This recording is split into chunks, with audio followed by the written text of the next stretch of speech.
जो पेपर है वो आपकी फाइनली हो चुका है और इस वीडियो के अंदर इस पूरे पेपर का जो सॉल्यूशन है, पूरे पेपर की जो कक्षा 12 जियोग्राफी का जो पेपर है वो आपकी फाइनली हो चुका है और इस वीडियो के अंदर इस पूरे पेपर का जो सॉल्यूशन है, पूरे पेपर की जो आंसर की है वो इस वीडियो के अंदर मैं आपको देने वाला हूं। तो वीडियो को आपको कंप्लीट देखना है और आपने 56 में से कितने नंबर का स्कोर किया है ये आप सभी बच्चों को कमेंट बॉक्स में बताना है। तो पूरे क्वेश्चंस के जो आंसर है वो आप मैच कर सकते हैं कि कौन से में आपने सही किया है। तो सबसे पहले जो सेक्शन ए आपको दिया गया था, सेक्शन ए के अंदर फर्स्ट क्वेश्चन में आपके नीचे दिए गए बहुविकल्पीय प्रश्नों के सही विकल्प का चयन कर उत्तर पुस्तिका में आपको लिखना था। तो इसमें पहला प्रश्न आपको दे रखा है कि मानव भूगोल मानव समाजों और धरातल के बीच संबंधों का संश्लेषित अध्ययन है। मानव भूगोल की यह परिभाषा किसने दी थी?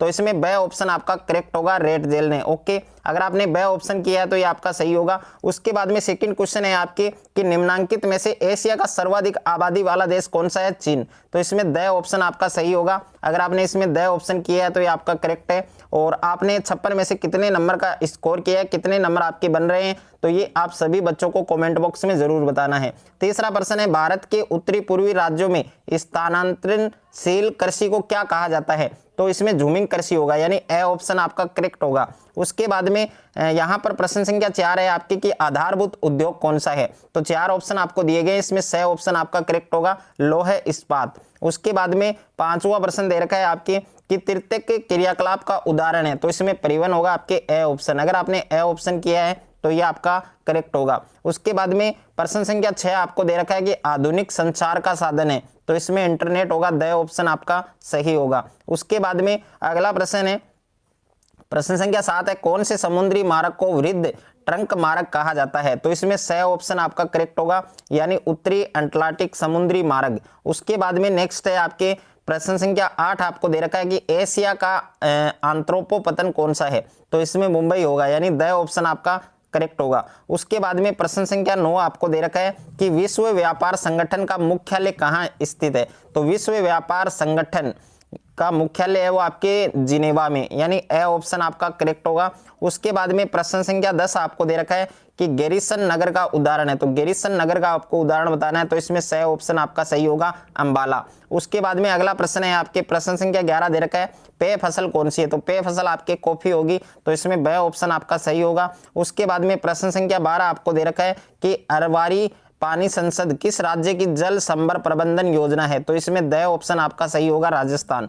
उसके बाद में प्रश्न संख्या यहाँ पर 13 दे रखा है आपको भारत सरकार ने देश में प्रति व्यक्ति जल की उपलब्धता सुनिश्चित करने के लिए कौन सा अभियान चलाया? तो इसमें जल क्रांति होगा, ए ऑप्शन आपका करेक्ट होगा। उसके बाद में प्रश्न संख्या 14 आपको दे रखा है कि धात्विक खनिज कौन सा है? तो धात्विक खनिज आपके तांबा होगा, तो इसमें स ऑप्शन आपका करेक्ट होगा, सही होगा। उसके बाद में प्रश्न संख्या 15 आपको दे रखा है कि बॉक्साइड है वो किस धातु का ऐसक है? तो बॉक्साइड है वो एल्यूमिनियम धातु का ऐसक है आपके। और उसके बाद में प्रश्न संख्या 16 है कि इंदिरा गांधी नहर की संकल्पना किसने प्रस्तुत की थी? तो इसमें कंवर सेन होगा, यानी द ऑप्शन आपका करेक्ट होगा। उसके बाद में प्रश्न संख्या आपको यहाँ पर 17 दे रखा है सामरिक दृष्टि से महत्वपूर्ण सड़क बनाने का कार्य कौन सा संगठन करता है? तो इस प्रश्न का सही उत्तर आप सभी बच्चों को कमेंट बॉक्स में बताना है कि क्वेश्चन नंबर 16 का ऑब्जेक्टिव आपने कौन सा किया है। और उसके बाद में क्वेश्चन नंबर 18 दे रखा है आपके कि मुंबई पतन के दबाव को कम करने के लिए किस अनुषंगी पतन का निर्माण किया? तो इसमें कांडला होगा आपके, यानी स ऑप्शन होगा, कांडला पतन। उसके बाद में रिक्त स्थान है आपके दूसरे प्रश्न में, तो इसमें पहला है आपके कि जननांकीय संक्रमण सिद्धांत की कौन सी अवस्था में उच्च प्रजननशीलता का उच्च मृत्यु दर होती है? तो इसमें प्रथम आएगा। और दूसरे में आपके मानव विकास की अवधारणा का प्रतिपादन किसने किया था? डॉक्टर महबूब उल हक ने। ओके, और उसके बाद में तीसरा प्रश्न है आपके अंगूर की जो कृषि है वो भूमध्य सागर क्षेत्र की विशेषता है, तो इसमें भूमध्य सागर आएगा। और 4 नंबर है प्रमोद के उद्देश्य से की गई यात्रा को क्या कहा जाता है? तो इस प्रश्न का सही उत्तर आप सभी बच्चों को कमेंट बॉक्स में बताना है। 5वां प्रश्न है आपके कि व्यक्तियों व वस्तुओं को एक स्थान से दूसरे स्थान पर ले जाने वाली सेवा को क्या कहते हैं? परिवहन कहते हैं।